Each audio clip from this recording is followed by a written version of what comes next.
Tarbiyah Sunnah Channel. Lillah, nyunnah, merenah. Yuk belanja di Tarbiyah Sunnah Mart. Dengan belanja di Tarbiyah Sunnah Mart, Anda turut berpartisipasi dalam dakwah yang diselenggarakan YTS. Bismillahirrahmanirrahim. Assalamualaikum warahmatullahi wabarakatuh. Alhamdulillahilladzi hadana lihadza wa ma kunna linahtadiya laula an hadanallah. Wa asyhadu an la ilaha illallah wahdahu la syarika lah iqraran bihi wa tauhidan wa asyhadu anna Muhammadan abduhu wa rasuluh sallallahu alaihi wa ala alihi wa ashabihi wa sallama tasliman mazida wa ba'da. Ikhwati fillah azanillahu wa iyyakum. Alhamdulillah kita kembali berjumpa dalam kajian khusus muslimah. Tapi tidak menutup bagi bapak-bapak yang ingin juga mendengarkan. Tema pokok kita ini tentang benteng wanita muslimah. Kita sudah bahas benteng pertama adalah al-haya, rasa malu ya. Kemudian benteng yang kedua adalah ilmu. Dan yang dimaksud dengan ilmu di sini adalah ilmu tentang dua hal. Karena ilmu tentang dua hal ini menjadi benteng yang luar biasa dahsyat.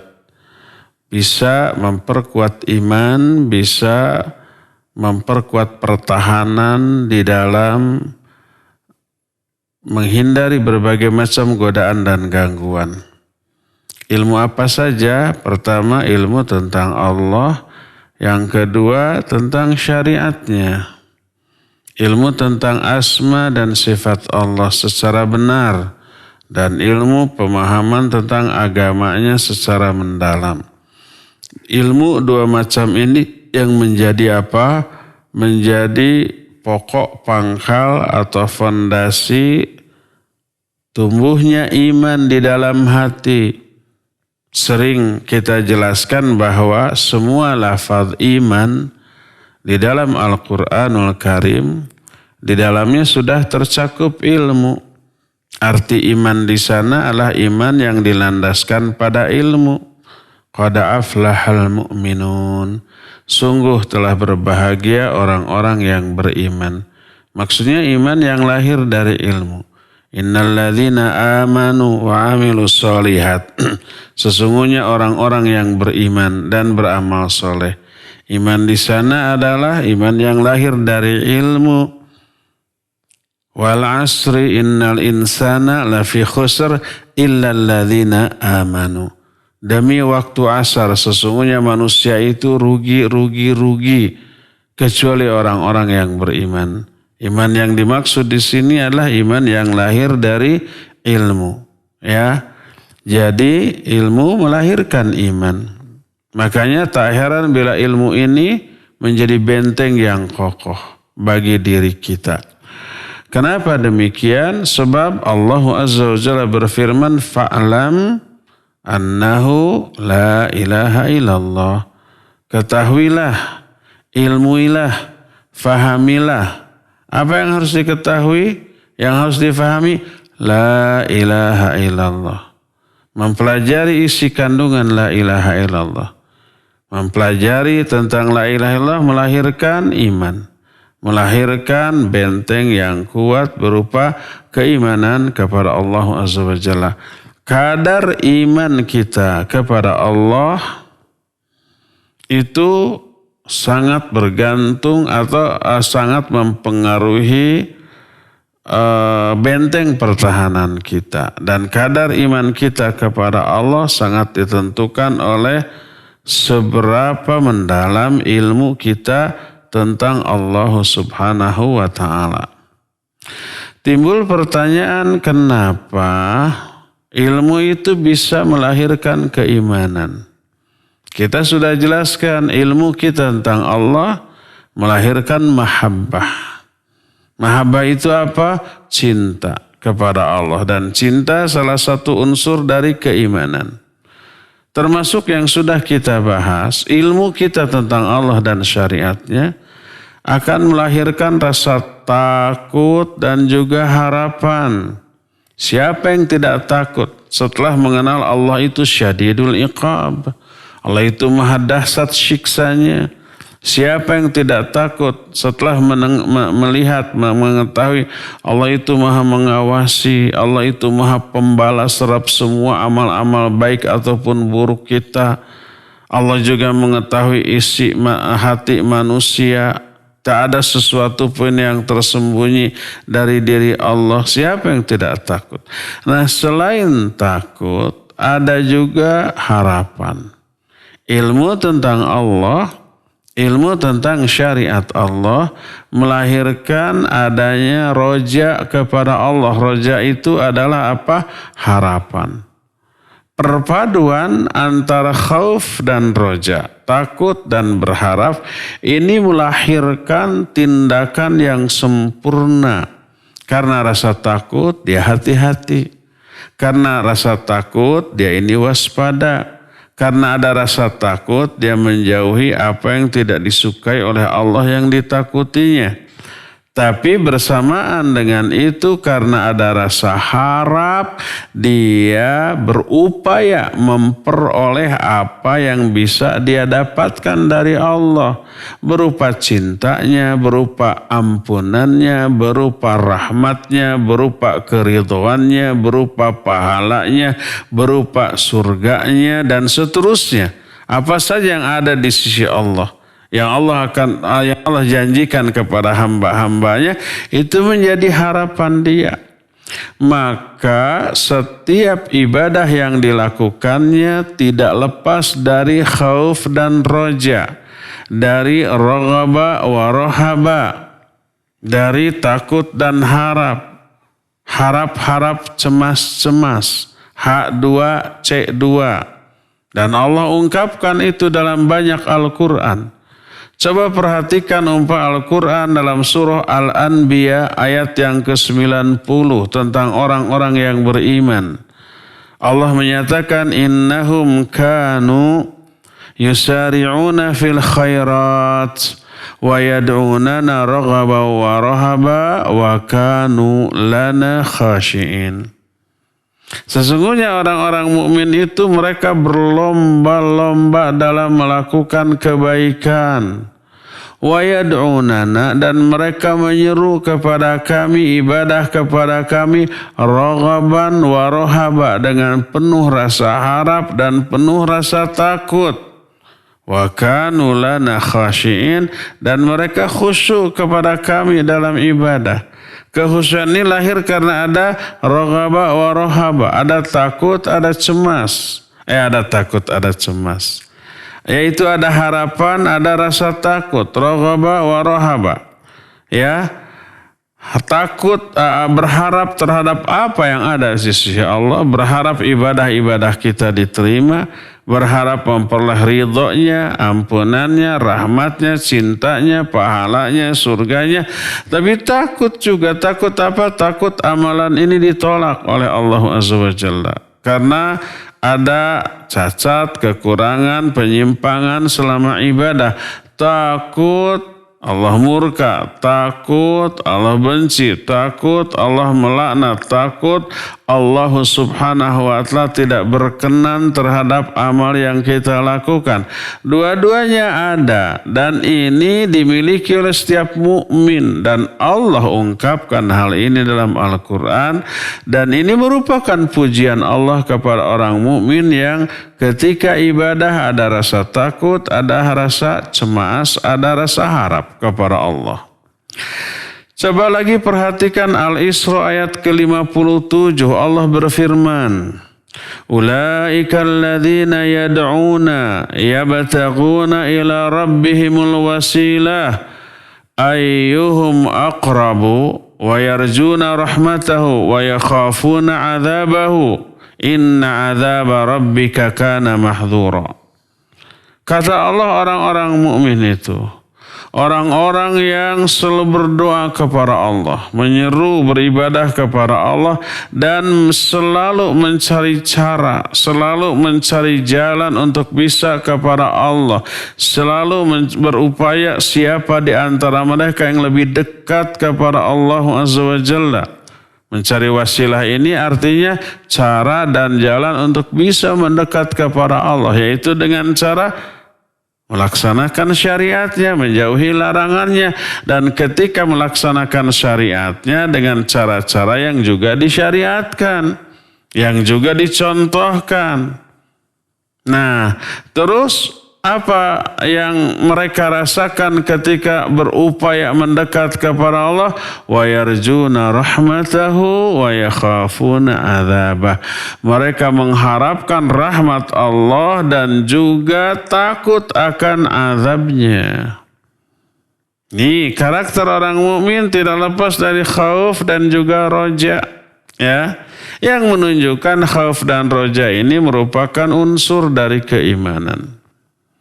Juga dalam Al-Quran, dalam surah Az-Zumar ayat yang ke-9, Allah berfirman, Amman huwa qanitun ana al-layli sajidan wa qa'ima yahdharul akhirata wa yarju rahmata rabbi.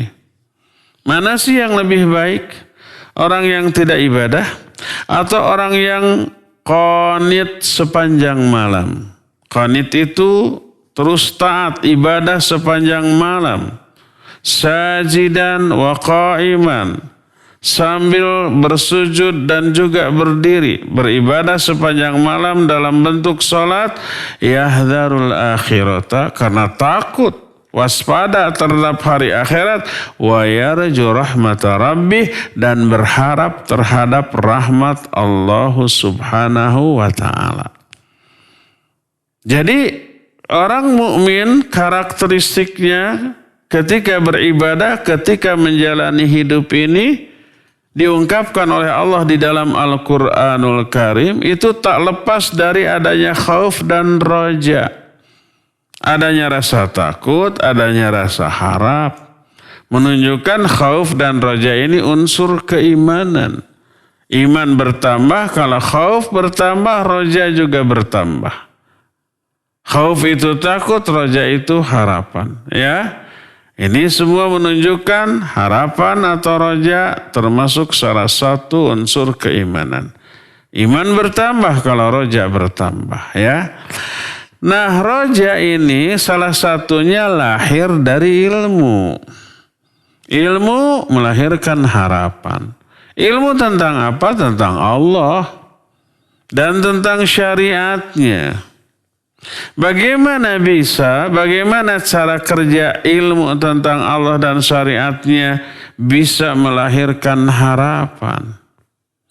Karena beberapa sifat dan nama Allah tak bisa dibendung, melahirkan harapan besar kepada Allah Azza wa Jalla.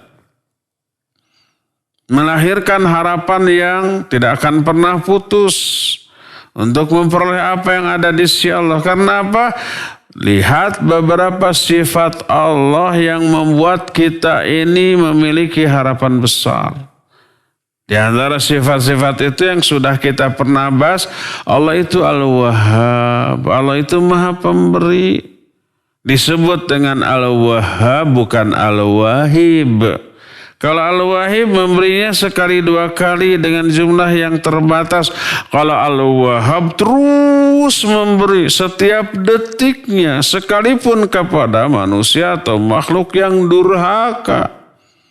Apa iblis diberi nggak oleh Allah? Ya diberilah, diberi kehidupan, diberi kesenangan, diberi kesehatan, diberikan banyak kemampuan. Dan turunannya setan dari kalangan bangsa jin, termasuk setan dari kalangan bangsa manusia, dari kalangan orang-orang kafir, orang-orang munafik, diberi nggak oleh Allah? Diberi kesehatan, diberi kehidupan, diberi dunia.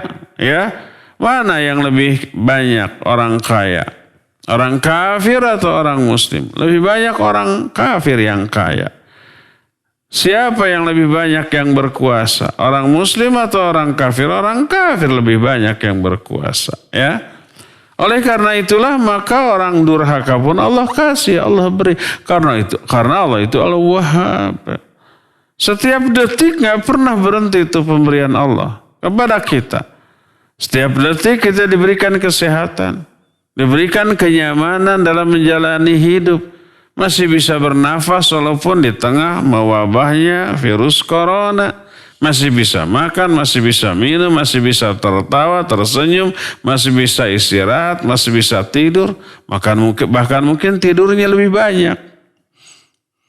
Karena lockdown, karena isolasi lokal yang diterapkan dalam rangka memutus mata rantai penyebaran virus corona ini ya. Keluar enggak, di rumah ngapain? Kebanyakan tidur. Hati-hati itu dengan berat badan. Hati-hati itu dengan kolesterol. Hati-hati dengan asam urat. Hati-hati dengan gula darah. Ya, karena tidak banyak aktivitas keluar, banyaknya di rumah, makan terus, tidur terus, ngemil terus. Jadi, nikmat yang Allah berikan tak pernah henti kepada kita. Al-Wahhab. Terus kita juga tahu Allah itu Al-Jawad. Al-Jawad itu artinya dermawan. Makanya pemberiannya itu luar biasa, tak terhitung. Wa in ta'uddu ni'matallahi la tuhsuha. Kalau kamu mencoba-coba menghitung-hitung nikmat Allah, nggak bisa dihitung tuh, ya. Terus kita juga tahu Allah itu Rahman dan Rahim. Dan salah satu makna Rahman dan Rahim itu, kalau Rahman itu apabila diminta dia ridho, apabila tidak diminta dia marah. Allah itu harus diminta. Banyak-banyaklah berdoa kepada Allah. Jangan fikirkan, jangan-jangan saya mah tidak akan dikabul doanya karena banyak dosa. Jangan fikirkan. Sampai Umar bin Khattab radhiyallahu anhu menyatakan, aku nggak peduli apakah doaku dikabul atau tidak. Yang jelas ketika Allah memberi hidayah kepadaku untuk berdoa, maka itu anugerah yang sangat besar. Karena doa itu ibadah. Maka orang-orang yang berpikiran, saya mah banyak dosa, doa saya nggak akan dikabul, akhirnya tidak berdoa juga. Oh, itu nggak diberi hidayah oleh Allah untuk berdoa. Doa terus. Allah itu Maha Pemberi, Allah itu Maha Jawab, Allah Maha Jawad, Allah itu Rahman dan Rahim. Ya. Terus ketika kita berdosa, bersalah, Allah Maha Ghafurur Rahim, Allah Maha Pengampun, Allah Maha Pemaaf. Walaupun sebesar apapun dosa manusia, selama manusia itu bertobat, Allah akan ampuni. Terus respon Allah kepada manusia 2 kali lipat daripada aksi manusia di dalam mendekat kepada Allah. Allah menyatakan, in taqarrabal abdu ya ilayya shibra taqarrabtu ilaihi dhira'a. Kalau hambaku mendekat kepada diriku 1 jengkal, aku akan mendekat kepada dia 1 hasta. Wa idza taqarraba ilayya dhira'a taqarrabtu ilaihi ba'a. Kalau hambaku itu mendekat kepadaku 1 hasta, aku akan mendekat kepadanya 1 depa. Dan apabila dia mendekat kepadaku dalam keadaan berjalan, aku akan mendatangi dia dalam keadaan berlari. Coba tuh. Kurang bagaimana baiknya Allah Subhanahu wa ta'ala kepada kita, kepada manusia, kepada hamba-hambanya. Yang apabila manusia berdosa, Allah tuh berupaya menginginkan manusia itu terhapus dari dosa-dosanya, ditunggulah tobatnya. Ketika dia tobat, Allah bangga, Allah gembira, Allah bahagia. Melebihi kebahagiaan seseorang yang kehilangan perbekalan di tengah padang pasir, lalu kembali lagi seperti yang sering kita bahas. Dan ketika manusia itu tidak bertobat kepada Allah Azza wa Jalla, Allah tetap ingin agar manusia itu bersih dari dosanya dengan cara diberikan musibah, diberikan penderitaan, nyeri, kaperi, supaya dengan hal itu terhapus dosa-dosanya. Karena tidak tobat juga, Allah hapus dengan cara diberi musibah, dengan cara diberikan penderitaan. Ya. Itu karena kasih sayang Allah Azza wa Jalla. Musibah itu karena berfungsi menghapus dosa, melahirkan pahala kesabaran, menyebabkan orang itu mendekat kepada Allah, menjadikan orang itu banyak berdoa kepada Allah ketika memperoleh musibah. Maka musibah yang Allah berikan sebagai tanda Allah cinta kepada dia. Berkata Rasul sallallahu alaihi wasallam, "Innallaha idza ahabba qauman ibtalahum." Allah itu kalau mencintai satu kaum, Allah berikan musibah kepada kaum itu. Dengan musibah dosanya gugur. Dengan musibah dia sabar. Kesabarannya melahirkan pahala yang tidak ada batasnya. Innama yuwaffas sabiruna ajrahum bighairi hisab. Dengan musibah dia mendekat kepada Allah. Dengan musibah dia berdoa kepada Allah subhanahu wa ta'ala.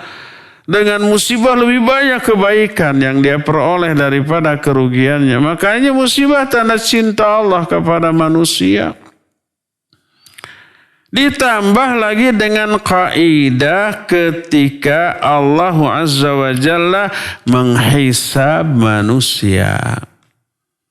Di akhirat nanti, kalau hisab Allah kepada manusia itu diterapkan secara adil, maksud adil itu umpamanya seimbang, ketika memberi balasan kebaikan sekian, ketika memberikan balasan keburukan juga sama, niscaya manusia akan lebih banyak terkena azab. Alhamdulillah Allah mah tidaklah demikian ketika menghisab. Allah mah ketika menghisab si kebaikan orang yang beramal itu dilipat gandakan. 10 kali lipat, 700 kali lipat, atau lebih banyak lagi daripada itu. Itu kalau kebaikan. Adapun kalau keburukan, maka Allah tidak lipat gandakan. Allah berfirman di dalam Al-Quranul Karim, di dalam surah Al-An'am 160, kata Allah, "Man jaa bil hasanati falahu asyru amsalihha." Siapa orang yang melakukan satu kebaikan, dia akan diberikan balasan 10 kali lipat. Wa man jaa bis sayyi'ah fala yujza illa mithlaha. Tapi siapa orang yang melakukan keburukan, dia tidak akan dibalas kecuali dengan balasan yang setimpal dengan keburukan itu. Jadi kalau keburukan dibalas dengan yang setimpal, kalau kebaikan dibalas dengan berlipat-lipat, 10 kali lipat. Dalam Al-Quran, dalam surah At-Taghabun ayat yang ke-17, Allah menyatakan, "In tuqridullaha qardan hasana yudha'ifahu lakum wa yaghfir lakum." Kata Allah, "In tuqridullaha qardan hasana." Kalau kamu memberikan pinjaman yang baik kepada Allah, maksudnya infak dan sedekah, yudha'ifhu lakum, Allah akan lipat gandakan balasannya bagi kalian, wa yaghfir lakum, dan diberikan ampunan. Tuh, tidak hanya diberikan pahala atas kebaikan, tapi juga kebaikan itu menghapus dosa. Kalau keburukan hanya melahirkan satu dosa dari satu keburukan, tidak menghapus pahala. Tapi kalau kebaikan selain menambah pahala minimal 10 kali lipat, juga menghapus dosa. Semua kebaikan, innal hasanati yadhhibnas sayyi'at. Semua kebaikan itu menghapus dosa-dosa selain menambah pahala. As-salawatul khams wal jumu'ah ilal jumu'ah wal ramadan ila ramadan mukaffiratun liman bainahun. Salat yang 5 waktu, Jumat ke Jumat, Ramadan ke Ramadan, itu selain memperoleh pahala bagi para pelakunya juga menghapus dosa-dosa di antara amal-amalan tadi. Jadi semua fungsi dari amal ibadah, amal baik, amal soleh, selain menambah pundi-pundi pahala juga menghapus dosa-dosa. Juga melahirkan turunnya maghfirah dari Allah Subhanahu wa ta'ala. Coba perhatikan sebuah hadis. Hadis ini hadis qudsi.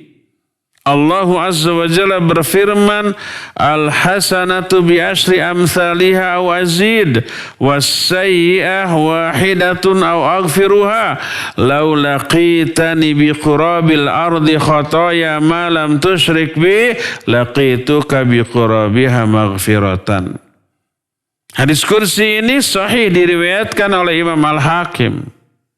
Dalam kitab Al-Mustadraknya dari Abu Dzar Al-Ghifari radhiyallahu an bahwa Rasul sallallahu alaihi wasallam bersabda bahwa Allah berfirman, kata Allah, satu kebaikan akan dilipat gandakan 10 kali lipat atau lebih, dan satu keburukan hanya akan dibalas dengan satu keburukan atau aku akan ampuni. Lalu Allah berfirman, hai Bani Adam, seandainya engkau menemui aku dengan membawa kesalahan sepenuh bumi, selama kamu tidak menyekutukan aku dengan sesuatu pun, aku akan temui kalian dengan membawa ampunan sepenuh bumi pula. Coba perhatikan ketika amal membaca Al-Quran, kata Rasul sallallahu alaihi wasallam, man qara'a harfan min kitabillah falahu bihi hasanah wal hasanatu bi asyri amsalihha la aqulu alif lam mim harfun walakin alif harfun wal lamun harfun wa mimun harfun. Siapa orang yang membaca satu huruf dari kitab Allah, dari satu huruf lahir satu kebaikan, dan dari satu kebaikan melahirkan pahala 10 kali lipat. Aku tidak mengatakan bahwa alif lam mim itu satu huruf, tapi alif satu huruf, lam satu huruf, dan mim satu huruf. Hadis ini diriwayatkan oleh Imam At-Tirmidzi dalam kitab Sunannya dengan sanad yang sahih. Demikian juga Imam Ad-Darimi dari Abdullah bin Mas'ud radhiyallahu an. Jadi coba lihat, satu huruf dibalas dengan 10 kali lipat. Ya. Bahkan dalam salah satu hadis yang diriwayatkan oleh Imam At-Tirmidzi, An-Nasai dan Abu Dawud dari Abdullah bin Amr bin As radhiyallahu anhuma, berkata Rasul alaihi salatu wassalam, khaslatan au khallatan la yahsihima rajulun muslimun illa dakhalal jannah. Kata Nabi alaihi salatu wassalam, ada 2 perkara yang tidaklah 2 perkara ini dilakukan oleh seorang muslim kecuali dia akan masuk surga. Wa huma yasir, dan kedua perkara ini enteng, ringan dilakukannya, tidak berat, tidak butuh biaya. Wa may ya'malu bihi qalil, tapi sayang orang yang melakukan 2 perkara enteng dengan hadiah surga ini hanya sedikit yang melakukannya. Apa saja 2 perkara ini? Yusabbihullaha fi duburi kulla salatin asyra wa yahmaduhu asyra wa yukabbiru asyra. Falaqad ra'aitu Rasul sallallahu salam yaqiduha biyadih. Qal fatilka khamsun wa mi'ah bil lisan wa alfun wa khamsumi'ah fil mizan Wa idza akhadza majjaka tusabbihu wa tukabbiru wa tahmiduhu mi'ah fatilka mi'ah bil lisan wa alfun fil mizan fa ayyukum ya'malu fil yaumi wal laili alfain wa khamsumi'ati sayyi'ah qalu fa kaifa lanuhsiha qala ya'ti ahadakumus syaitan wa huwa fi salatihi fayaqul udhkur kadha hatta yaghfira fala'allahu la yaf'al wa ya'tihi wa huwa fi madja'ihi fala yazalu yanawwimuhu hatta yanam.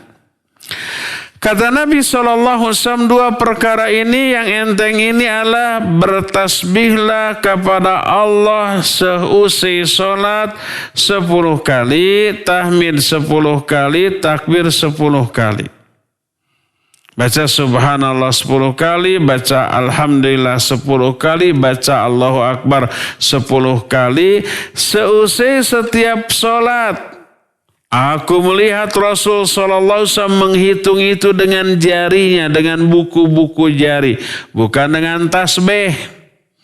Gunakan jari ini. Ikuti Rasul SAW. Jangan sampai umpamanya dibantah di zaman Nabi tidak ada alat hitung berupa tasbih dan apa yang alat hitung itu yang cetrek.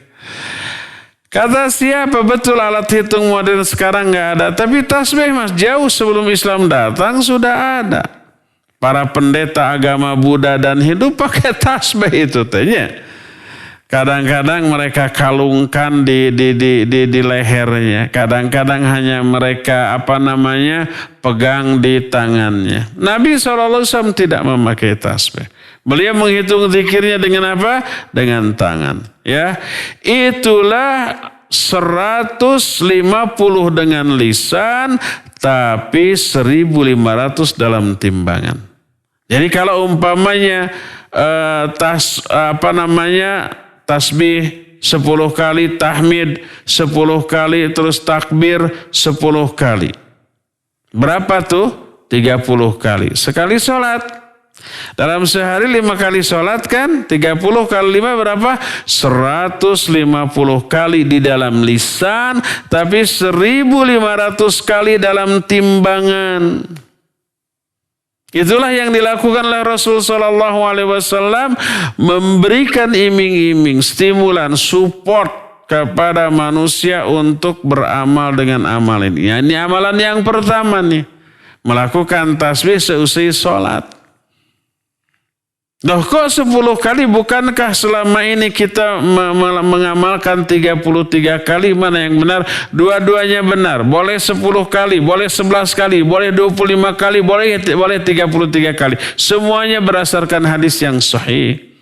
Menunjukkan kadang Nabi 10 kali, kadang Nabi 11 kali, kadang 25 kali, kadang 33 kali. Lebih banyak, lebih bagus. Karena ini zikir kepada Allah Azza wa Jalla. Ini amalan pertama yang enteng, ringan dengan hadiah surga. Yang keduanya, kalau kamu sudah naik ke tempat peraduanmu, ke tempat tidurmu, kamu tasbih, kamu tahmid, kamu takbir 100 kali, maka 100 kali di dalam lisan, tapi 1000 kali dalam timbangan. Siapa di antara kalian yang dalam sehari semalam melakukan kesalahan sebanyak 2.500 kali, maka akan terhapus dengan amalan itu. Bayangkan tadi. Dan seusai sholat kita melakukan tasbih, tahmid dan takbir 150 kali. Setiap seusai sholat 5 kali sehari kan. 1 kali sholat kan 30-30-nya. Kali 5. Kan 5 kali sholat. Jadi 150. Itu sama dengan kebaikan 1.500.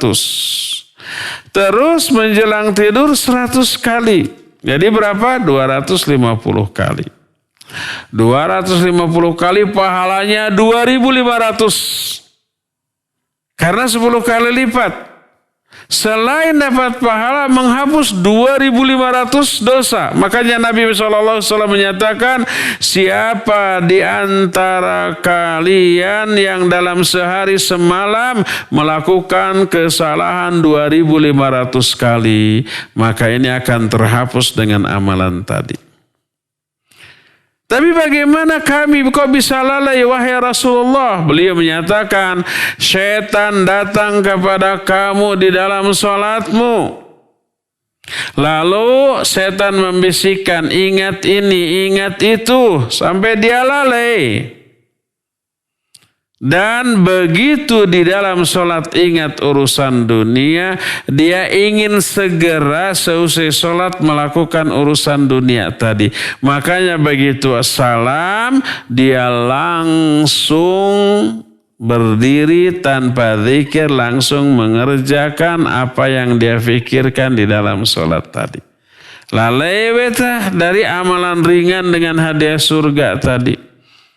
Demikian juga menjelang tidur dilalaikan oleh setan. Daripada berzikir 100 kali tasbih, tahmid dan takbir, lebih baik ngelamun urusan lain, menyusun program kerja untuk yang besok atau mengevaluasi kerja di hari itu. Lalailah dia dari zikir menjelang tidurnya sampai dia tertidur. Ya, hadis ini menjelaskan bahwa dilipat gandakan pahala dari sebuah amalan. Ya, kadang-kadang dilipat gandakannya itu lebih dari 10 kali sampai 700 kali lipat. Seperti yang Allah jelaskan dalam Al-Quran surah Al-Baqarah 261. Allah berfirman, "Mathalul ladzina yunfiquna amwalahum fi sabilillah kamathali habbatin ambatat sab'a sanabil fi kulli sumbulatin mi'atu habbah wallahu yudha'ifu liman yasha wallahu wasi'un." Kata Allah, perumpamaan orang-orang yang menginfakkan hartanya di jalan Allah seperti orang yang menanam satu benih. Dari setiap satu benih menumbuhkan 7 batang pohon, dan dari setiap satu batang pohon melahirkan 100 benih. Satu batang pohon 100 benih, ini ada 7 pohon. Jadi berapa? 700 benih. Satu benih menjadi 700 kali lipat. Berkata Imam Ibnu Katsir rahimahullah ketika menafsirkan ayat ini, hadza fadlun darabahu Allah litad'ifi thawab liman anfaqa fi sabilillah wa ibtigha'i mardhatih wa annal hasana tudha'afu bi asyri amsalha ila 700 dha'f. Kata Imam Ibnu Katsir, ini adalah karunia yang Allah jelaskan untuk menerangkan dilipat gandakannya pahala bagi orang yang berinfak di jalan Allah dalam rangka mencari keridhaan Allah, dan kebaikan dilipat gandakan 10 sampai 700 kali lipat.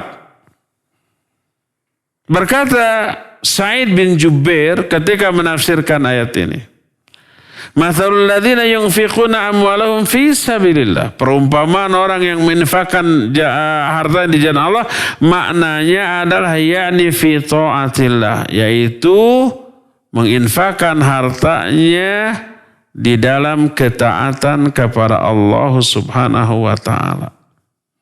Berkata Ibnu Abbas, al-jihad wa da'wah wal hajj yudha'afu dirham fiha ila 700 dha'f. Jihad termasuk dakwah, haji dilipat gandakan uang yang dikeluarkan untuk keperluan itu di dunia ini juga sampai 700 kali lipat.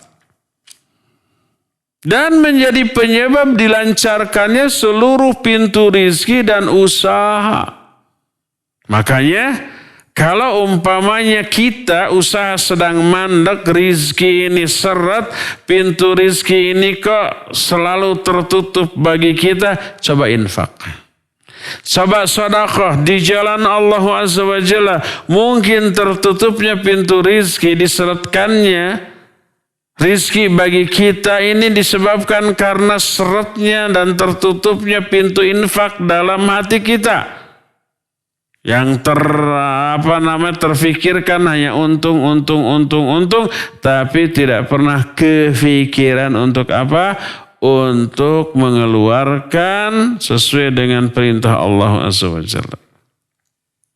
Pernah kan kita membahas sebuah hadis di dalam bab alam malaikat yang mulia. Hadisnya sahih diriwayatkan oleh Imam Muslim.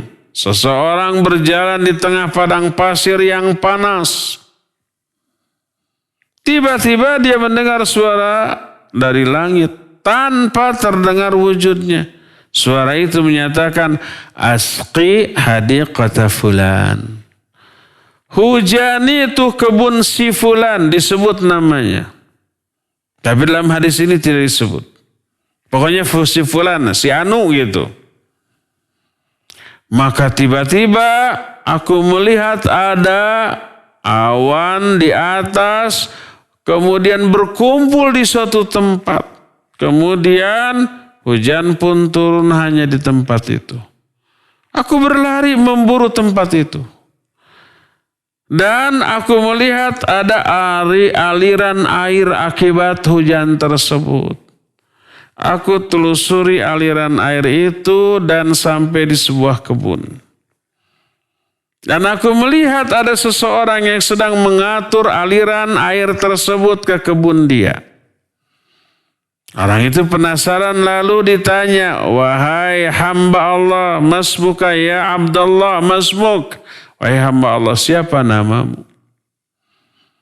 Dia menjawab, ismi fulan, nama saya fulan. Oh ternyata nama itu nama yang dia dengar suara di langit tadi. Orang yang ditanya balik bertanya, limadza tas'alu an ismi? Kenapa engkau bertanya kepadaku tentang namaku? Dia menjawab, tadi aku mendengar namamu disebut dalam suara di langit menyatakan asqi hadiqata fulan. Hujan itu kebun si fulan. Ternyata fulan itu namamu. Apa sih yang kau lakukan? Jadi ternyata hanya kebun dia yang teraliri air hujan, kebun orang lain tidak. Spesial, padahal ada di lokasi yang berdekatan. Orang itu menjawab, kalau apa yang kamu ucapkan itu benar, maka sepertiga dari hasil taniku aku makan untuk keluargaku. Sepertiganya lagi aku kembalikan untuk modal pertanian berikutnya. Sisanya sepertiga lagi aku bagi-bagikan kepada fuqara dan masakin. Dibagi 3 tuh keuntungan dari bertani itu.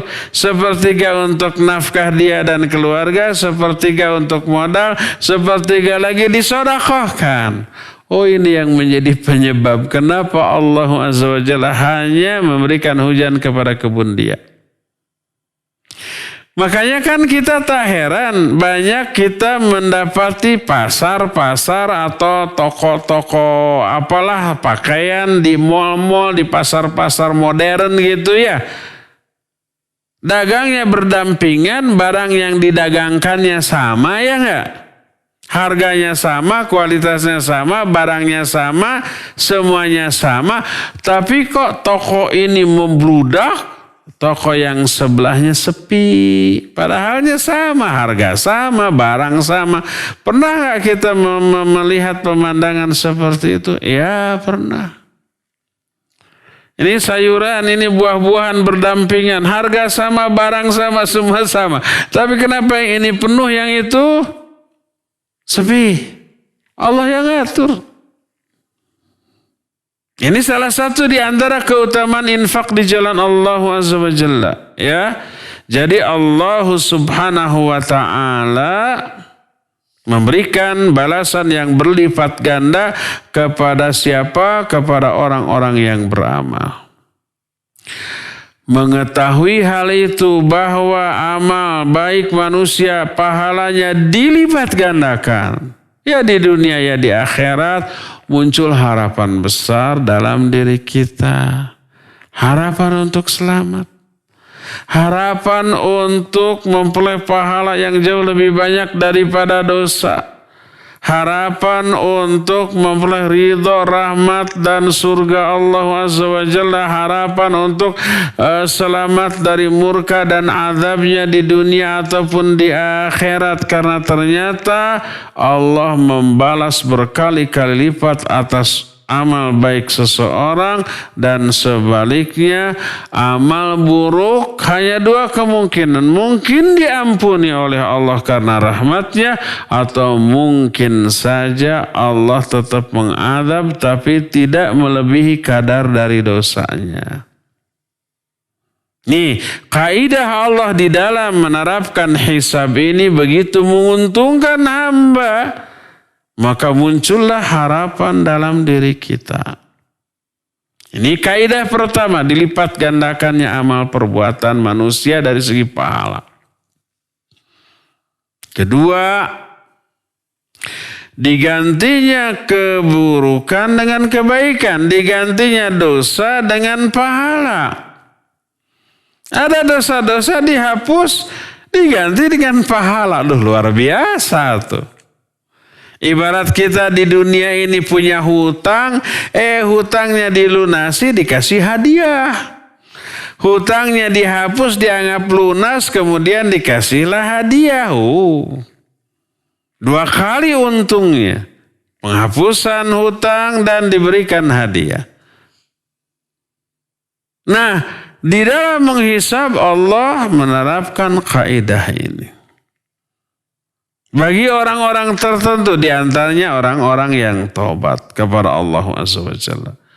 Pahalanya pahala. Dosanya dihapus, dan dosa yang dihapus itu diganti dengan pahala, dengan kebaikan. Allah menjelaskan dalam Al-Quran, dalam surah Al-Furqan tentang Ibadur Rahman. Ulaika alladzina yubaddilullahu sayyi'atihim hasanat. Mereka lah orang-orang yang Allah ganti keburukan-keburukan mereka dengan kebaikan. Allah ganti dosa-dosa mereka dengan pahala. Dalam salah satu hadis yang sahih diriwayatkan oleh Imam Muslim dari Abu Dzar Al-Ghifari radhiyallahu an, berkata Rasulullah sallallahu alaihi wasallam, "Inni la'amalu akhir ahli al-jannati dukhulan al-jannah. Wa akhir ahli an-nar khurujan minha rajulun yu'ta bihi yawmal qiyamah fayuqal a'ridu alaihi sighara dhunubihi fayuqal amilta yawma kadha wa kadha wa amilta yawma kadha wa kadha fayaqulu na'am la yastati'u an yunkir wa huwa musfiqun min kibari dhunubihi an tu'rada alaihi fayuqalu lahu fa inna laka makana kulli sayyiatin hasanah fayaqulu rabbi amiltu asya la araha hahuna falaqad ra'aitu rasul sallallahu alaihi wasallam dhahik hatta badat nawajiduh. Kata Nabi SAW, sesungguhnya aku benar-benar mengetahui orang yang paling akhir masuknya ke dalam surga dari ahli surga, dan orang yang paling akhir keluarnya dari api neraka, yaitu seseorang yang didatangkan pada hari kiamat, dipanggil, sini kamu. Lalu diperlihatkan dosa-dosa terkecil dia. Dosa terkecil nih diperlihatkan. Belum dosa besarnya. Allah bertanya, kamu telah mengamalkan amalan ini di hari ini, di hari ini, betulkah? Dia menjawab, iya betul. Dia nggak bisa memungkiri. Itu baru dosa kecilnya. Dia sedih dan takut terhadap dosa besar yang belum ditampakkan kepadanya. Baru dosa kecil tuh. Dosa kecilnya aja sudah sebanyak itu dan mengerikan karena disiapkan azab. Apalagi dosa besarnya. Tapi apa yang Allah katakan? Sesungguhnya bagimu dari setiap satu kesalahan itu akan diganti dengan satu kebaikan. Dari setiap satu dosa kecil itu akan diganti dengan pahala. Demikian juga dosa-dosa besarnya. Berkata orang tersebut, ya Allah, aku mengamalkan banyak sekali dosa-dosa buruk, tapi aku nggak melihat ditampakkan ini kepadaku. Allah sembunyikan, belum. Nanti dosa-dosa tersebut akan diganti dengan kebaikan. Maka berkata Abu Dzar yang meriwayatkan hadis ini, aku melihat Rasul sallallahu alaihi wasallam tertawa sampai gigi gerahamnya terlihat. Dan hadis tersebut sahih diriwayatkan oleh Imam Muslim dalam kitab Sahih Muslim, hadisnya nomor 190. Coba melihat bagaimana cara Allah menghisab, maka muncul harapan yang besar bagi kita. Untuk apa? Untuk selamat. Dari sinilah kita mengetahui bahwa ilmu kita tentang Allah dan syariatnya akan melahirkan harapan, akan melahirkan roja, dan roja atau harapan inilah yang akan disertakan dalam setiap ibadah kita. Dan inilah yang persis Allah jelaskan dalam Al-Quran, yad'unana raghaba wa rahaba. Orang-orang mukmin selalu beribadah kepadaku dengan penuh rasa harap dan penuh rasa cemas. Takut ibadahnya ditolak, tapi berharap ibadahnya diterima. Takut Allah murka, tapi juga ada harapan Allah ridho. Takut berdosa, tapi juga ada harapan dapat pahala. Takut oleh neraka, tapi juga ada harapan masuk surga. Ya, inilah keterkaitan antara ilmu dan harapan. Ya, cukup sampai di sini saja. 1 jam waktu yang kita habiskan untuk membahas ini.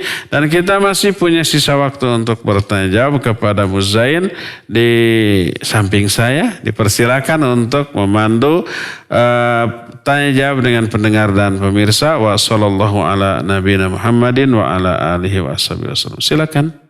Nah, syukron Ustaz atas penjelasan yang disampaikan dan sangat bermanfaat bagi kami semua.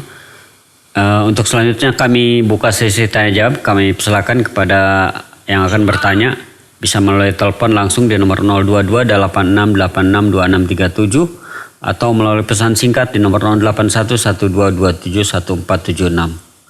Kami persilakan kepada ibu-ibu dan akhwat sekalian atau juga bapak-bapak, kami buka sesi tanya jawab untuk bertanya langsung pada Ustadz. Kami tunggu. Baik, sambil kita menunggu yang bertanya melalui telepon, Ustadz, ada penanya dari Abu Sobana di Buah Batu. Bismillah Pak Ustadz, kenapa perasaan cemas, takut selalu terbayang dalam setiap ibadah yang saya lakukan? Selalu teringat dengan dosa-dosa di masa lalu dan dosa riba yang belum bisa saya tinggalkan karena faktor keuangan. Dan alhamdulillah agak sulit menjual aset-asetnya. Bagaimana saran Pak Ustadz agar saya bisa keluar dari rasa cemas ini? Ya, barakallahu fiik. Rasa cemas itu bagus. Pada hakikatnya itu harus kita miliki. Semua orang membutuhkan rasa cemas. Karena rasa cemas ini yang menjadi pengerem bagi kita. Ada nggak rasa kita sebagai suami punya istri, punya anak? Ada nggak rasa cemas, takut kepada istri? Ada. Takut dia marah, takut dia cemberut, takut dia umpamanya tersinggung, takut begini, takut begitu. Rasa cemas ini mendorong kita untuk hati-hati dalam berucap, dalam berbicara, dalam bertindak. Walaupun ada cintanya jelas ada, harapannya juga ada, berharap dia setia, berharap dia perhatian, care, peduli, berharap dia selalu berbuka manis, berharap dia itu lemah lembut dan mesra kepada kita dan seterusnya. Jadi 3 sifat ini selalu dimiliki secara berbarengan. Ada cinta, ada harap, ada khauf, ada takut atau ada cemas. Termasuk dalam hal ibadah. Ya, cemas akan dosa-dosa kita, akan murka dan azab Allah harus dipelihara. Cemas kalau-kalau khawatir ibadah kita tidak diterima. Karena itulah karakter orang mukmin yang Allah jelaskan dalam Al-Quran, alladzina yu'tuna ma atau wa qulubuhum wajilah. Orang mukmin adalah orang yang sudah mengamalkan amal-amal baik yang mereka lakukan, tapi hati mereka cemas, hati mereka takut. Takut apa? Takut ditolak, takut tidak diterima. Karena ada banyak kekurangan dalam ibadahnya, atau mungkin banyak penyimpangan dalam ibadah yang dilakukannya. Ya, asal ada asalnya. Efek takut ini melahirkan sikap yang positif. Karena takut dia waspada. Karena takut dia ini hati-hati. Karena takut dia berupaya untuk menjauhkan risiko dari yang ditakutinya. Karena takut dia taat. Karena takut dia melaksanakan perintah dan menjauhi larangan. Itu hal yang positif yang lahir dari rasa takut. Ada enggak respon negatif dari rasa takut? Ada. Karena takut berlebihan akhirnya apatis. Akhirnya pesimis. Akhirnya putus asa. Akhirnya ya dia itu malah lemah. Takut azab Allah, takut murka Allah, takut neraka. Akhirnya dia tidak berbuat apa-apa. Ini yang mazmum, yang tercela, yang salah. Ya. Nah, adapun yang ditanyakan tadi, takut terhadap dosa-dosa masa lalu. Ya, tinggal ditobati. Tobat dengan memenuhi syarat tobat. Berhenti, menyesal, bertekad, tidak mengulang kembali. Dan segera lakukan tobat itu. Sebelum mati. Sebelum matahari terbit dari sebelah barat. Sebelum nyawa kita ada di tenggorokan. Sebelum hidayah untuk tobat ini dicabut lagi oleh Allah Azza wa Jalla. Segera lakukan. Ya. Adapun dosa riba yang belum bisa dilepaskan, kenapa? Lepaskan sekarang, ya. Jangan bermuamalah lagi dengan riba. Adapun kalau umpamanya kita sudah kadung terlanjur, kita dulu di masa yang kita belum tahu atau belum peduli, kita pinjam ke rentenir. Baik yang resmi seperti bank konvensional. Atau yang tidak resmi ya seperti banyak rentenir-rentenir yang bergentayangan di kampung-kampung ya. Yang disebut dengan sebutan bank keliling gitu. Nah, sudah terlanjur umpamanya. Sebelum kita tahu, sebelum kita peduli. Sekarang sudah tahu, sudah peduli. Tapi kita masih punya hutang. Apa yang harus kita lakukan? Segera lunasi walaupun harus menjual aset yang kita miliki ya. Nanti setelah aset terjual ditutupkan untuk melunasi hutang, jangan berbuat lagi. Tobat kita ya. Kalau toh kita punya banyak uang lalu ada teman saudara yang terjerat riba lalu pinjam ke kita, tolong enggak lihat dulu. Kalau umpamanya dia betul tobat, ingin melunasi itu karena benar-benar tobat. Ingin jauh dari riba. Karena dosanya luar biasa gedenya, tolonglah. Tapi kalau umpamanya dia minta tolong tuh karena memang dikejar-kejar debt collector, tapi tidak ada penyesalan. Nanti setelah kalau kita lunasi, pinjam lagi gitu. Alhamdulillah sudah lunas. Bisa pinjam lagi dong. Nah itu mah jangan ditolong. Karena apa? Karena tidak maslahat bagi dia. Hanya menambah madarat. Hanya menambah dosa bagi dia. Ya, oleh karena itulah maka kalau masih terjerat riba, segera lunasi walaupun harus menjual aset yang kita miliki.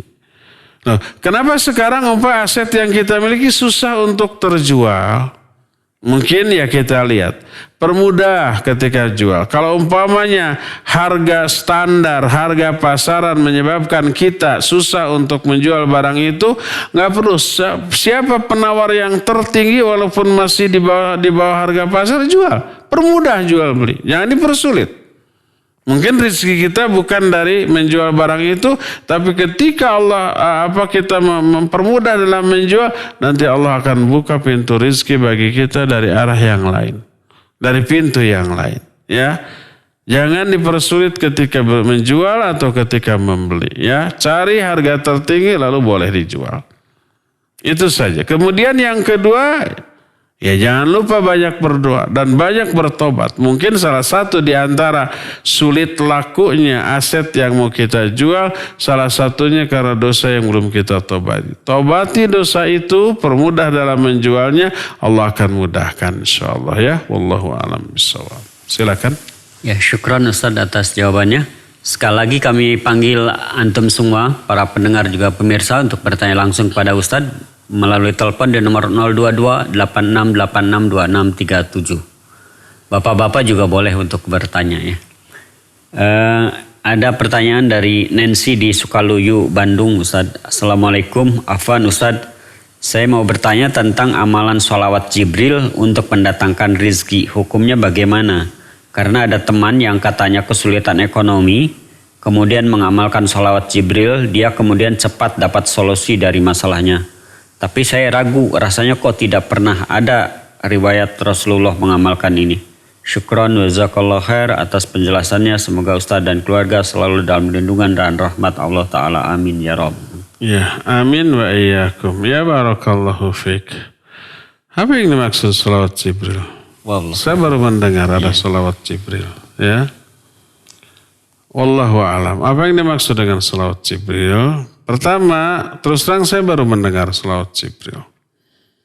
Kalau toh ada tapi kita tidak mengenal padahal kita mengkaji Al-Quran dan As-Sunnah, berarti itu tidak berdasarkan Quran Sunnah. Sholawat yang dikarang-karang oleh orang.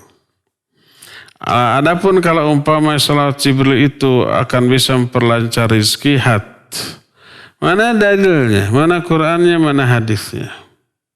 Adapun pengamalan orang pertama jangan dipercaya. Kadang orang suka membesar-besarkan masalah. Membesar-besarkan sesuatu atau berdusta untuk membuat sensasi. Ya. Yang kedua, kalau betul realitanya begitu ya kebetulan. Pas Allah membuka rizki bagi dia, pas dia mengamalkan amalan tersebut. Kalau orang mengamalkan amalan yang tidak disyariatkan, tapi dia anggap bagian dari agama ini, lalu melahirkan keuntungan dunia, maka itu yang disebut dengan istidraj. Orang melakukan kesalahan, dosa, termasuk dosa menambah-nambah ajaran dalam agama. Itu dosa yang tidak kecil. Karena bukan dosa kepada sama manusia, tapi kepada Allah dan Rasulnya. Lalu dengan kebidahan itu, Allah mudahkan urusan dunianya, maka itu istidraj.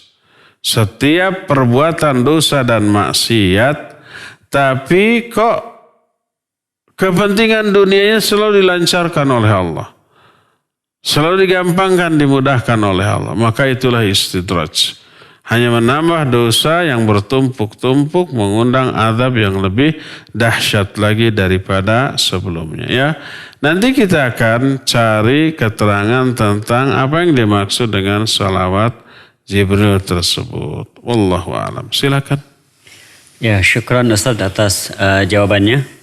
Ada penelpon dulu, kita angkat. Silakan. Assalamualaikum. Waalaikumsalam warahmatullahi. Assalamualaikum. Waalaikumsalam warahmatullahi. Dari Ibu siapa, di mana Ibu? Bu Rika di Bandung Barat. Bu Ika, ya silakan. Bu Rika. Ya. Ya. Begini Pak Ustadz, saya punya tempat, taruhlah sebuah kios. Udah beberapa tahun dikontrak oleh seorang non-muslim dan kios tersebut dijadikan tempat usaha suatu bengkel. Belakangan saya tahu kalau uang kontrakan yang dibayarkan kepada saya itu hasil dari profesi dia sebagai taruhlah penjual uang ya, rentenir. Nah, bagaimanakah muamal yang taruhlah uang kontrakan yang dibayarkan kepada saya itu, sementara kios yang saya punya itu diusahakan oleh dia untuk bengkel. Nah, begitu Pak Ustadz, pertanyaannya hatur nuhun. Assalamualaikum warahmatullahi wabarakatuh. Waalaikumsalam warahmatullahi wabarakatuh. Iya, ada dua hal yang saya soroti. Pertama, kalau ada seseorang yang memiliki sumber penghasilan yang campur aduk, yang halalnya ada, yang haramnya ada. Terus orang itu memberi kepada kita. Boleh nggak kita ambil? Boleh dengan niat mengambil dari sumber yang halalnya. Itu yang pertama. Umpamanya seorang mempunyai pekerjaan sebagai rentenir, tapi juga dia punya usaha. Umpamanya usahanya itu bertani atau warung atau warisan, lalu memberi kepada kita.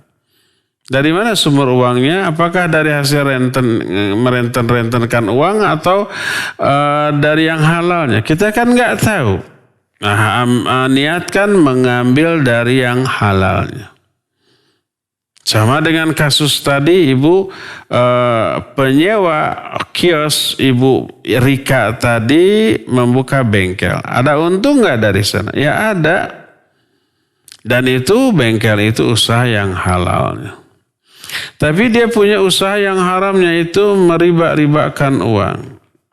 Lalu ketika dia membayar kepada kita, membayar uang sewa baik bulanan ataupun tahunan, uang yang dibayarkan itu dari hasil keuntungan bengkel atau dari hasil riba. Kita nggak tahu.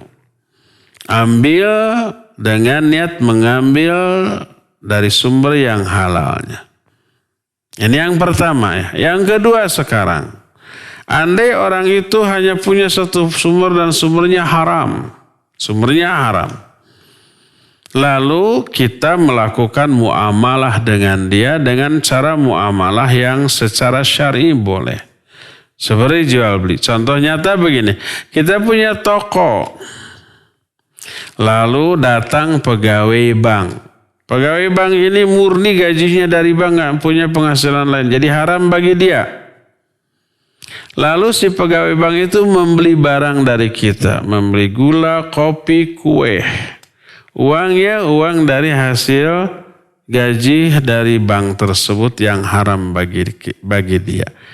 Dia membeli kepada kita. Apakah kita tolak? Enggak, saya nggak mau jual beli dengan rentenir, dengan orang yang pegawai. Apakah begitu? Enggak. Enggak apa-apa, silakan jual beli itu dilakukan. Karena apa? Karena sampainya uang dia ke kita melalui proses yang halal, yaitu jual beli. Kita menjual, dia membeli. Kita memberi barang, dia memberi uang. Transaksi itu halal secara syar'i. Jalan sampainya uang itu ke kita melalui jalan yang dibolehkan secara syar'i, yaitu jual beli. Maka boleh. Adapun bagi dia haram. Karena dia membeli barang itu dari hasil yang haram dengan uang yang haram. Tapi bagi kita halal. Karena sampainya uang itu ke kita melalui proses yang halal, yaitu jual beli. Makanya Nabi SAW pinjam-meminjam, gadai-menggadai, jual beli, hadiah menghadiahi dengan orang-orang Yahudi atau Nasrani yang pekerjaan sehari-harinya riba. Malah ketika Nabi SAW wafat, baju perangnya sedang tergadai kepada seorang Yahudi. Orang Yahudi dikenal di sana sebagai tukang riba. Tapi Nabi SAW melakukan muamalah dengan mereka melalui muamalah yang halal. Ya, jadi kalau toh orang yang menyewa tersebut membayar dari hasil yang haram, maka sampainya uang itu kepada kita melalui proses yang halal, yaitu apa? Sewa menyewa tempat. Ya, ini kalau kitanya tidak tahu. Adapun kalau kita tahu tempat yang kita sewakan itu akan disewa untuk suatu usaha yang haram dan kita tahu, maka tidak boleh kita sewakan kepada dia. Kita punya tempat rumah umpamanya disewakan, lalu ada yang menyewa, ternyata dipakai tempat judi. Dan dia sudah bilang, ini Bu, saya akan bikin kasino umpamanya. Atau saya akan bikin tempat prostitusi. Atau akan dibikin umpamanya tempat karaokean, dangdutan umpamanya. Nah, kalau kita tahu bahwa tempat kita akan disewa untuk sesuatu yang haram secara syar'i, nggak boleh disewakan kepada dia. Nggak boleh. Enggak, saya akan sewakan untuk maksiat ya. Cari konsumen lain yang dipakai untuk sesuatu yang mubah, apalagi untuk sesuatu yang baik gitu ya. Umpamanya saya akan sewa ini untuk kantor yayasan, akan dipakai pengajian. Oh itu bagus, silakan. Korting 20%. Ya, itu lebih bagus. Ada pahala bagi kita termasuk infak dan sedekah. Ini ya saya sewakan sebenarnya 50 juta nih. Tapi karena ini untuk pengajian saya infak 25 juta. Jadi sok bayar 50 juta, 25 juta. Itu bagus. Ya, ada infaknya, ada sedekahnya untuk kepentingan fisabilillah ya. Adapun kalau umpamanya kita punya tempat lalu disewakan kepada orang, kita nggak tahu. Bilangnya untuk apa? Untuk warung, untuk bengkel ya, oke. Ternyata dipakai kantor bank umpamanya konvensional. Dan kita tidak bisa lagi mengutak-atik setelah transaksi itu terjadi. Yaitu bukan tanggung jawab kita. Tetap uang yang kita terima halal karena melalui proses yang halal secara syar'i. Wallahu a'lam. Silakan lagi Musain. Nah, syukuran Ustaz atas jawabannya. Ada penelpon kembali, kami angkat. Iya. Assalamualaikum. Waalaikumsalam warahmatullahi wabarakatuh. Asli. Pak Ustaz. Iya, silakan Pak Tasli. Alhamdulillah sang sulna. Ustaz, ada amalan yang kalau kita mengerjakan amalan itu dapat pahala rumah di surga. Seperti meninggalkan perdebatan, kemudian tidak berdusta dan berakhlak mulia. Itu gimana Ustaz? Iya. Terima kasih. Assalamualaikum warahmatullahi wabarakatuh. Waalaikumsalam warahmatullahi. Iya. Betul, ada amalan-amalan tertentu yang dijanjikan oleh Allah melalui lisan Rasulnya SAW bahwa orang itu akan diberikan balasan berupa rumah di surga. Itu banyak ya. Seperti umpamanya man bana lillahi masjidan banallahu lahu baitan fil jannah. Siapa orang yang membangun satu masjid ya karena Allah akan bangunkan bagi dia suatu istana di surga. Siapa orang yang memelihara salat sunat rawatib 10 rakaat, Allah akan bangunkan bagi dia rumahnya di surga. Terus Rasulullah SAW juga menyatakan bahwa akan disediakan satu rumah di surga bagi orang yang meninggalkan perdebatan walaupun dia benar ya, dan banyak lagi yang lain-lainnya ya. Apa maknanya? Maknanya hakiki. Betul, Allah Azza wa Jalla menyiapkan istana di surga bagi orang itu yang menunjukkan bahwa orang itu akan ke surga, akan kesurgakan oleh Allah karena mengamalkan amalan-amalan tersebut. Berdasarkan hal itulah maka silakan diamalkan amalan-amalan dengan iming-iming satu istana di surga tersebut. Silakan, ada telepon lagi? Silakan. Ada telepon Ahwat, silakan. Ya, silakan. Assalamualaikum Pak Ustadz. Waalaikumsalam warahmatullahi wabarakatuh. Pak Ustadz mau nanya tentang sholat witir. Apakah sholat witir sebelum tidur? Biasanya saya suka melakukan sholat witir itu sesudah sholat isya, terus sholat rawatib, sesudah sholat isya lanjut sholat witir. Nah, yang ingin saya tanyakan, apakah sholat rawatib setelah ba'da sholat isya itu bisa kita gabungkan niatnya dengan sholat witir, sesudah itu tambah lagi 1 rakaat? Syukran Pak Ustadz. Iya, barakallahu fiik, ibu yang tidak menyebut namanya karena tidak ditanya. Barakallahu fiik. Boleh nggak menggabungkan niat 2 sholat? Bisa boleh, bisa tidak, tergantung jenis sholatnya. Kalau hukumnya sama, tata caranya sama, waktunya sama ya, maka boleh. Seperti umpamanya kita masuk ke masjid setelah adzan berkumandang. Ada beberapa jenis sholat. Ada tahiyatul masjid, ada syukrul wudu, ada qobla gitu ya. Dan kita biasa melakukan semuanya. Syukrul wudu suka, tahiyatul masjid suka, qobla juga suka. Ketiga-tiganya sama persis dari segala sisi. Dari segi hukum sama-sama sunnah muakkadah. Dari sisi tata caranya sama, jumlah rakaatnya sama, bacaannya sama, maka dibolehkan menggabungkan niat untuk dua jenis sholat tersebut. Adapun kalau tata caranya berbeda, jumlah rakaat berbeda dan hukumnya berbeda, maka tidak boleh. Adapun yang ditanyakan oleh ibu tadi itu dua hal yang berbeda.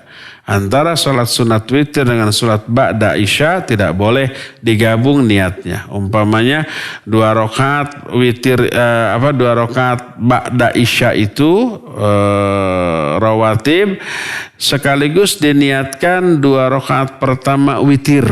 Nanti tinggal nambah 1 rakaat lagi, maka tidak boleh. Karena berbeda jumlah rakaatnya dan juga berbeda jenis dari sholat tersebut. 1 witir, 1 rawatib. Dan hukumnya diperselisihkan oleh para ulama. Sebagian ulama menyatakan witir wajib. Sebagian lagi sunnah muakkadah.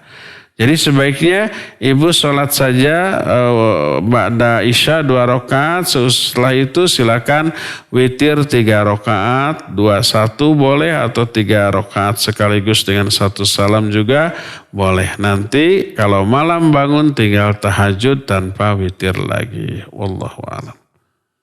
Terakhir ya. Ya, syukran Ustaz atas penjelasannya. Pertanyaan terakhir. Ustadz, apakah boleh saya menolak laki-laki yang masih menuntut ilmu kepada dai yang tidak bermanhaj salaf? Saya sempat melarang dia tidak menuntut ilmu lagi di sana, namun dia tidak mau. Saya takut dia terkena syubhat. Jazakallahu khairan. Ya iyalah, agama itu nomor 1. Kalau ada orang ngaji kepada orang yang akidahnya, manhajnya menyimpang, banyak nambah-nambah, mengurangi dan merubah dari ajaran agama ini. Belajar ke sana ya pastilah akan seperti gurunya.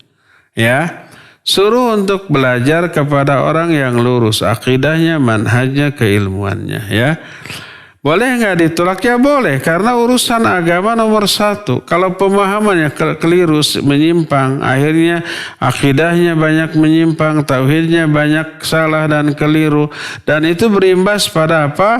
Pada pemahaman, pada amalan dan seterusnya. Nanti ada benturan, ada gesekan. Suami istri berbeda seperti itu, awet rajet nantinya. Ya, kalau rajet, awet rajet aja sudah buruk, apalagi tidak awet dan rajet. Ya, oleh karena itulah cari yang agamanya benar. Nabi SAW menyatakan, fadfar bidatid din taribat yadak. Pilih jodoh itu karena agama. Nah, kalau enggak kamu akan rugi. Kalau enggak kamu akan merasakan penderitaan. Ya. Jadi ini agama ini nomor 1, dan yang dimaksud dengan agama tidak hanya pelaksanaan, tapi juga benar lurusnya pemahamannya, akidahnya, pengamalannya. Ya, kalau itu tidak benar, maka banyak terjerumus ke dalam kebid'ahan, dan bid'ah itu lebih berbahaya daripada maksiat. Ya, demikian. Subhanakallahumma bihamdik asyhadu an la ilaha illa anta astaghfiruka wa atubu ilaik. Walhamdulillahirabbil alamin. Wassalamualaikum warahmatullahi wabarakatuh.